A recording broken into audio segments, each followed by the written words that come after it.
Assalamualaikum warahmatullahi wabarakatuh. Halo adik-adik, siswa-siswi kelas 5 SDN Palawa 3.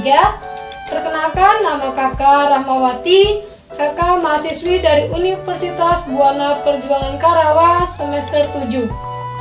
Pada kesempatan kali ini, kakak sedang melaksanakan tugas kuliah PLP atau pengenalan lapangan persekolahan.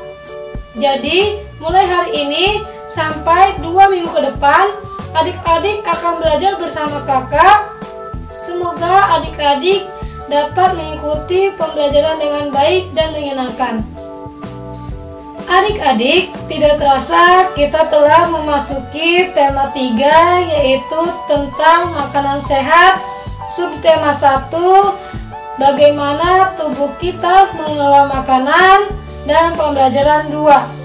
Sebelum kita mulai pembelajaran kita hari ini, alangkah baiknya kita membaca doa menurut agama dan kepercayaan masing-masing agar pembelajaran kita hari ini diberi kemudahan dan materi pembelajaran yang kita pelajari dapat bermanfaat bagi kita. Berdoa dalam hati dimulai. Berdoa selesai. Adik-adik, bahwasannya sudah kita ketahui bersama bahwasannya salah satu ciri-ciri makhluk hidup adalah memerlukan makanan. Makanan yang telah kita makan akan diproses oleh sistem pencernaan kita sebagai sumber energi pada sel dan jaringan serta nutrisi bagi tubuh kita. Sistem pencernaan pada tubuh kita berfungsi untuk menghancurkan dan menghaluskan makanan yang masuk ke dalam tubuh kita yang semula berbentuk ukuran besar menjadi bentuk yang halus.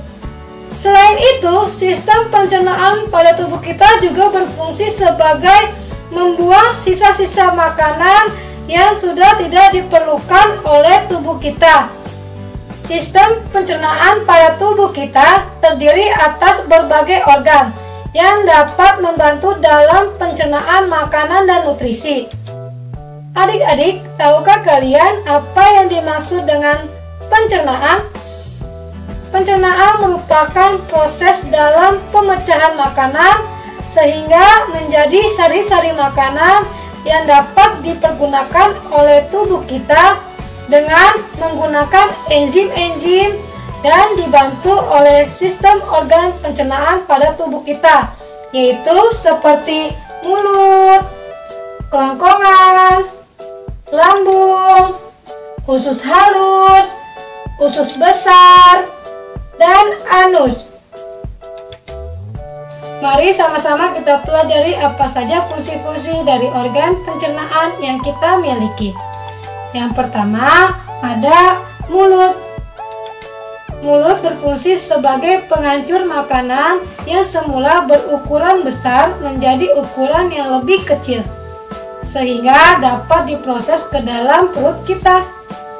Proses pencernaan pada tubuh kita dimulai pada saat makanan masuk ke dalam mulut kita. Yang di dalam mulut terdapat alat-alat yang berfungsi sebagai proses pencernaan, yaitu seperti gigi, lidah, dan kelenjar ludah, atau yang sering kita sebut sebagai air liur. Proses pencernaan pada tubuh kita itu yang dilakukan oleh mulut dilakukan secara mekanik ataupun kimiawi. Yang kedua, ada kerongkongan. Kerongkongan merupakan saluran yang menjadi penghubung antara rongga mulut dan lambung. Kerongkongan terbagi menjadi 2, yaitu faring dan esofagus. Fungsi dari kerongkongan adalah memindahkan makanan dari mulut ke dalam lambung dengan gerakan meremas-remas untuk mendorong makanan masuk ke dalam lambung. Proses tersebut terjadi selama 5-6 detik. Kemudian organ pencernaan pada tubuh kita yang ketiga yaitu ada lambung. Lambung merupakan penghasil pepsinogen atau bentuk makanan yang belum aktif dari pepsin. yang fungsi dari enzim-enzim tersebut berfungsi dalam mengubah molekul-molekul protein menjadi potongan-potongan protein. Fungsi dari lambung sendiri terbagi menjadi 3. Yang pertama, lambung dapat menyimpan makanan selama 2-4 jam. Yang kedua, fungsi dari lambung yaitu melumatkan dan mencampurkan makanan dengan aneka enzim dan asam lambung. Yang ketiga, memasukkan makanan ke dalam usus kecil atau usus halus sehingga lambung dapat kosong kembali. Yang keempat, organ pencernaan pada tubuh kita yaitu ada usus kecil atau yang sering kita sebut sebagai usus halus. Usus halus terbagi menjadi 3 bagian yaitu usus 12 jari, usus kosong, dan usus penyerapan. Pada umumnya, proses pencernaan dan penyerapan makanan terjadi pada usus halus. Pencernaan makanan terjadi pada usus 12 jari dan usus kosong.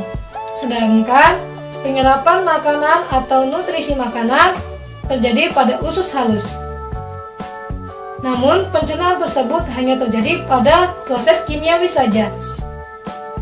Di usus halus, zat gizi yang telah kita konsumsi seperti karbohidrat, protein, lemak, mineral, dan vitamin diserap oleh tubuh kita yang kemudian pankreas menghasilkan enzim dan hati menghasilkan empedu.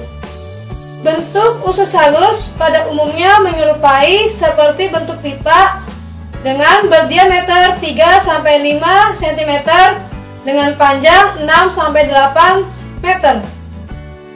Selanjutnya, organ pencernaan pada tubuh kita yaitu ada usus besar. Usus besar berfungsi sebagai tempat proses pembusukan sisa-sisa makanan yang sudah tidak dapat dicerna lagi oleh lambung dan tidak dapat dipergunakan lagi oleh tubuh kita.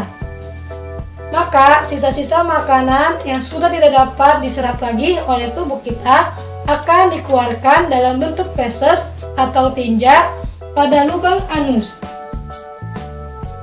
Pada umumnya, panjang saluran pencernaan pada manusia orang dewasa berdiameter 30 meter atau lebih panjang daripada tubuh kita.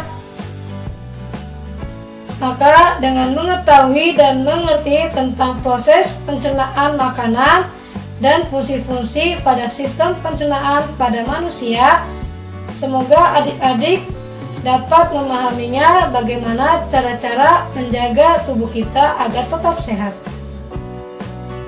Demikian materi penjelasan yang kakak sampaikan tentang fungsi organ-organ pada pencernaan manusia. Semoga besar harapan kakak adik-adik dapat memahaminya. Untuk menguji kemampuanmu, coba kerjakan soal-soal berikut ini.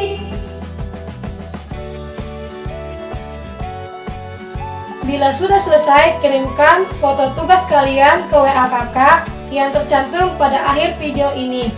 Kurang lebihnya kakak mohon maaf. Wabillahi taufiq wal hidayah. Wassalamualaikum warahmatullahi wabarakatuh.